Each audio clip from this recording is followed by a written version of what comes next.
I am gaming. I am gaming. I am gaming podcast. Hey everybody, thank you so much for being on the latest episode of I'm Gaming Podcast. This is a podcast about the video game industry, entrepreneurship, gaming nostalgia, and many more cool things I find to be in the same realm of business and creative ventures. Like always, a huge thanks goes to my Patreon supporters who make this podcast possible. Please check out the description below and all of their links and YouTube channels, games, Twitch streams, and many cool things they offer to anyone. If you would like to support me as well, please check out my Patreon page. The link is also in the description below.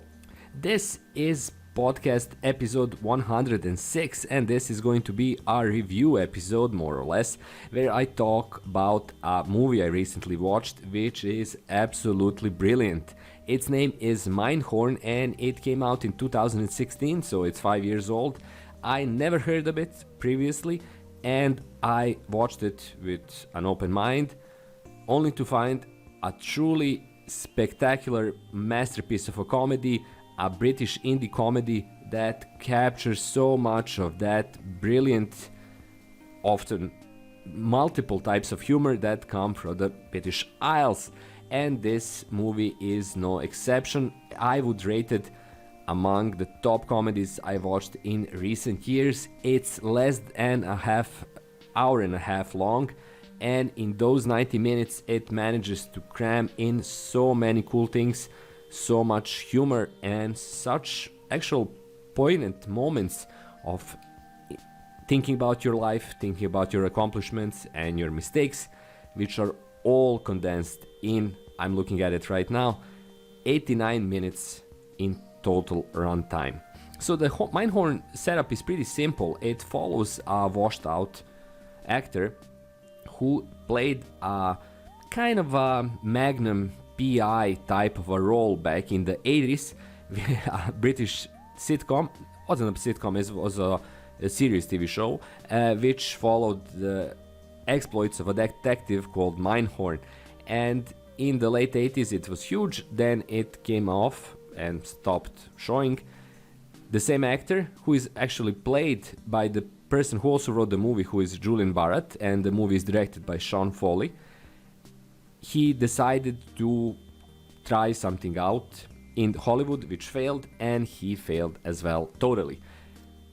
In the present moment, he is an old washed out actor, and he is contacted by the police of the Island of Man, where a potential serial killer is asking to talk to Mindhorn, as in Mindhorn the fictional character.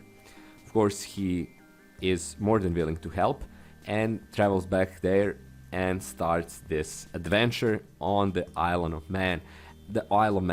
And the whole setup, the whole movie is basically hilarious, even though it plays off on that probably a trope right now of actors or stars who are completely out of the game in terms of their previous success, but it does manage to do a lot more, presenting not only the mind of this actor, the Richard Thorncroft, who is actually Mindhorn, but also people in his life and people who kind of were touched by the series, and has a lot of twists in it, including the very end twist, not actually very end, it's somewhere around, let's say, the last 20 minutes, where it has a small jump, and it's a completely hilarious, completely spectacular, really basic twist, but it's incredibly funny and incredibly engaging.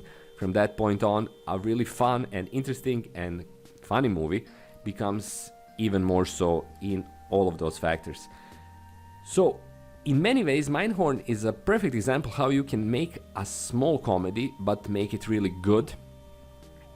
And it boils down to creating characters that resonate, characters that can be enjoyed, can be laughed at, but also can be understood, and we can empathize with them, even if there are washed out actors from the island of man, which isn't something that many of us can imagine being ourselves.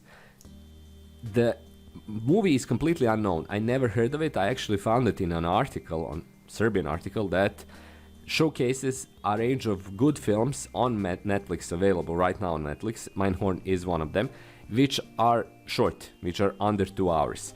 And I decided to watch it, and I was really captured by it.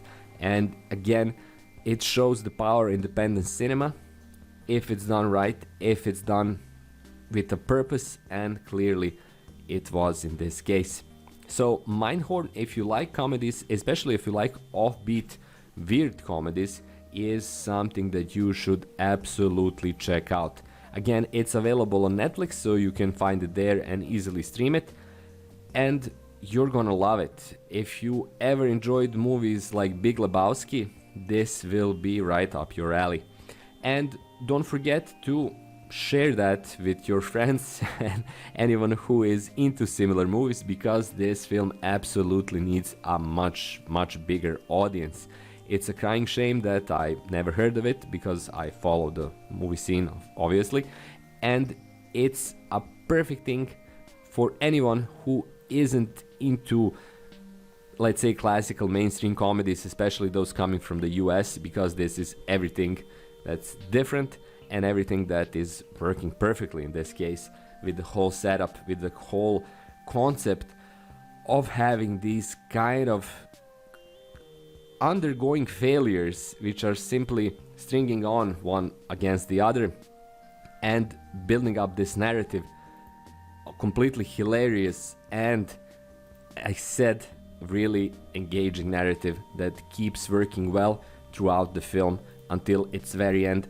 And finally, best of all, I said it and I'm going to repeat it, it's all in 90 minutes or less, which shows again that you don't have to have long expositions and long intros, long breaks, and long blocks of movie making.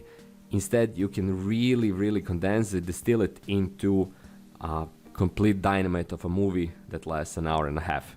So Mindhorn 2016, check it out. It's on Netflix. You can find it probably on other streaming services as well. It's well worth your time, trust me.